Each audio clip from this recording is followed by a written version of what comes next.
जमीन जायदाद खूब थी, 4-5 लड़के थे, आनंद में जीवन व्यतीत हो रहा था।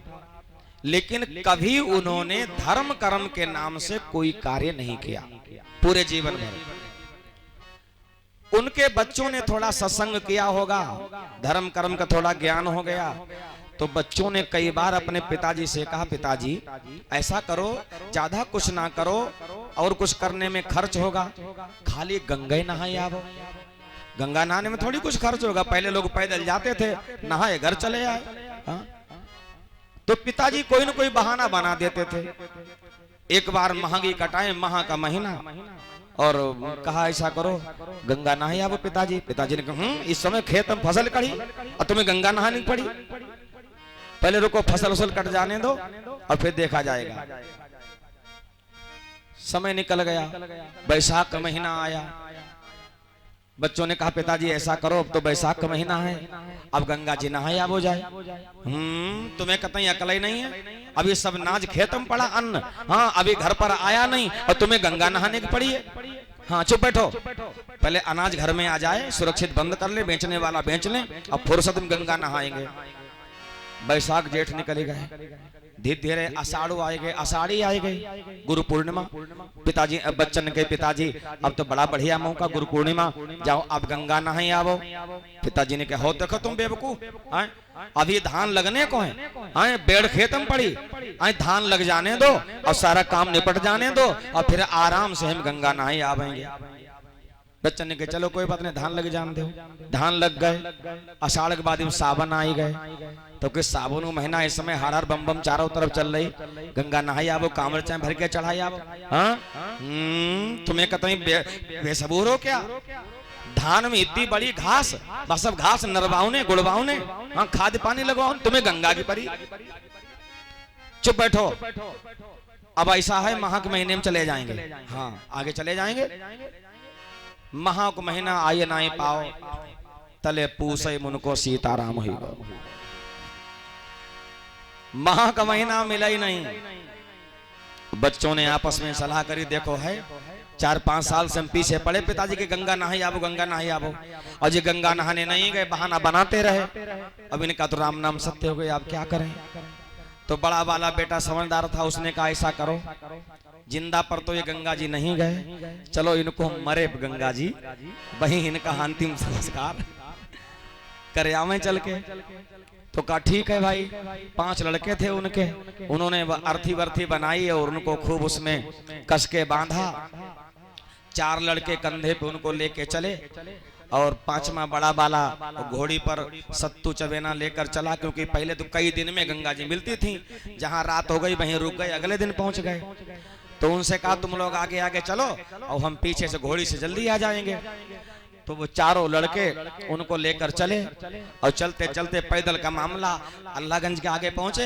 हाँ रात हो गई तो कहा लाओ यहीं ठहर जाएं। तो रास्ते में एक धर्मशाला टाइप का था पुराने जमाने का, वहां पर जाकर उन्होंने अपने पिताजी की अर्थी को उतारा, बोले शाम हो गई, रात भर यहीं रुकेंगे और सवेरे चलेंगे। रात में उसी आश्रम में रुक गए। उसी आश्रम में एक कुष्ठ रोगी पड़ा था, उसकी बड़ी इच्छा थी गंगा नहाने की, लेकिन कुष्ठ रोगी था, उसे कोई नहलवा नहीं रहा था। उसने विचार लगाया हमारे बड़े दिन की इच्छा गंगा नहाने की और हमें गंगा किसी नहीं नहवाई, और हमें जे लग रहा जे सवारी सुबह गंगा जी को जाएगी।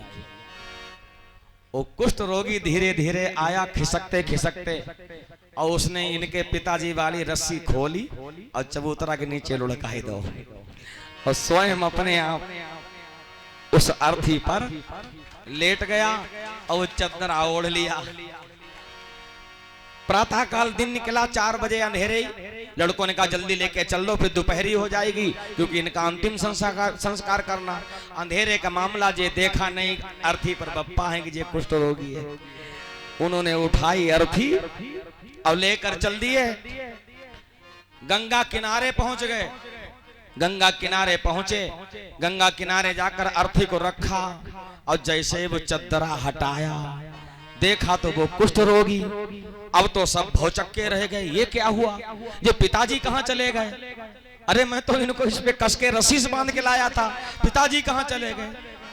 तो कहा उनके हमें लगा इनके भाग्य में गंगा जी ना आए हैं। अब गुस्सा तो इतनी लगी कुष्ठ रोगी को देख के, पूछा उससे तू इस अर्थी पर कैसे आया?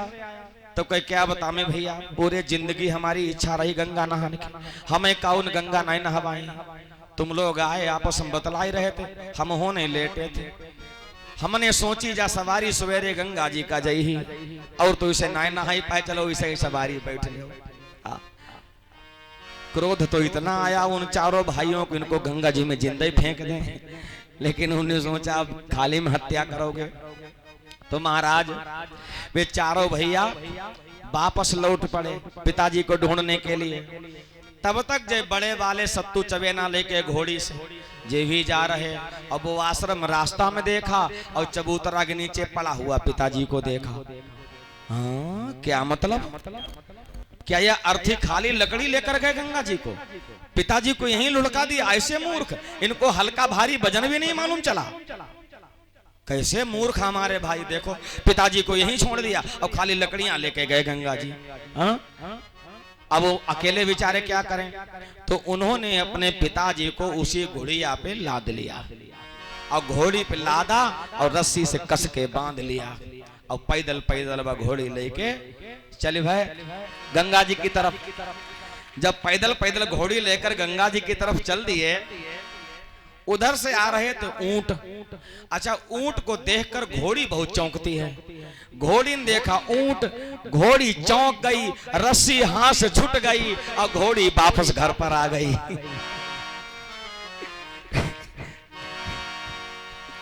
पिताजी उसी घोड़ी पर बंधे। हाँ, तब तक वो चारों भैया भी ढूंढते ढूंढते आ गए, पांचवें वाले मिल गए, आपस में बात हुई। बोले हम क्या बताएं, हम तो रात में हमारे थके सो गए, कुष्ठ रोगी था, उसने पिताजी की रस्सी खोल के नीचे लुढ़का दिया, अपने यहाँ बैठ गया, हमने वहां जाके देखा कुष्ठ रोगी, तो हम तो ढूंढने खुद ही आ रहे थे। बोले हमने देखा तो सोचा लाओ घोड़ी पिला दे, गंगा जी ले चले। घोड़ी ने देखा ऊंट, वो चौंक गई, घोड़ी तो भाग गई। कहीं घोड़ी कहाँ गई होगी? उनने कही छुट्टी घोड़ी भुसौरी, एक कहावत कही जाती है ना कि छुट्टी घोड़ी भुसौरी, वो तो भुसौरी में गई होगी। चलो ढूंढो चल के। पांचों भैया लौट के आए तो देखें पिताजी घोड़ी लटके, घोड़ी चारा खा ही रही।